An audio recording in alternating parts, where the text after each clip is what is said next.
king of physical or the queen of physical? Which one's better for you? Welcome to my channel. My name is Kate the 7th and I'll be your host today. Jane Doe has finally released for Zenless Zero, and there are many people in my community and others around saying I can only pull Jane or Caesar, not both. So which one holds more value for my account? This is a great and fair question, as if you enjoy both characters the same, you would want to get the one that ultimately gives your account more value in the long run. Many people believe this will be Caesar, and yes, while Caesar can be more valuable, there are still many times where Jane can outshine the king herself. So let's go over everything they can both provide, and at the end we can determine which one is better for you and your goals as a player within Zenless Zero. Let's start with Jane.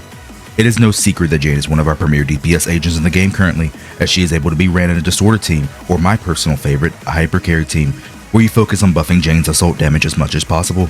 Even at M0, Jane is able to reach absurd numbers with her assaults, taking huge chunks of health from an enemy at a time. And the best part of this for Jane is she is extremely simple to build, as she does not need any crit in her drive disc for her assaults to deal great damage, meaning you can gear her and her overall teams much faster and more efficient than the average crit agent such as Ellen, Joe, or GN.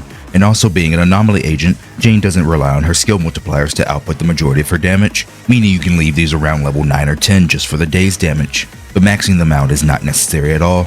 So long as you can reach a high enough anomaly proficiency and anomaly buildup, then Jane will perform her job well as a DPS. And this is even easier because one of her best teammates is on the banner with her, meaning you can make a team with her right off the bat that will easily get the job done. So in terms of investment, Jane is one of the most efficient characters in the game, not only for herself, but her teams too.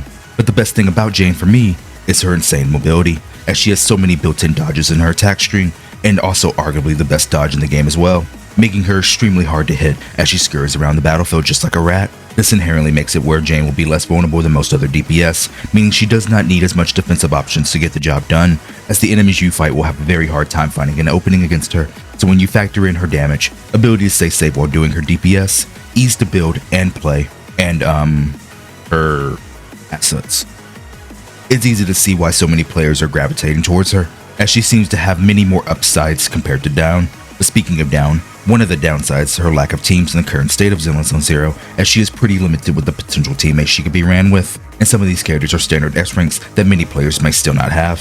So it makes her current banner even more valuable, as obtaining Seth will help her round out her teams greatly. But let's move on to Caesar, shall we? As she is going to be one of the most versatile agents to come to Zenless Zero so far, later in this month. Caesar King will not only be our first S-rank physical defense agent, but she'll be our first ever S-rank for this class in general, and at the time of recording, she seems to be living up to the S-rank status very nicely, as Caesar not only has the ability to protect your team, but she can also boost their firepower in the process, by giving an attack and damage buff to the active party member with her shield applied to. And when you factor in her ability to also be a dedicated stun agent on the team as well, because her shield scales on impact, and she also has good daze multipliers built within her kit, we can see that this will allow Caesar to bring support to any team she is on through her buffing and shielding, and on paper this has made a lot of players feel she will be better in terms of value than Jane Doe, as she will be extremely versatile and have so many teams she can slot into. But as strong and versatile as Caesar is going to be, I do believe there is a couple situations where Jane may be better for you. Firstly, if you do not have Ellen, Joe, or GN, then I believe Jane could potentially be a better pickup for you, as having two premier DPS will make your life so much better as you try to continue to push through the in-game content for Zenless Zero.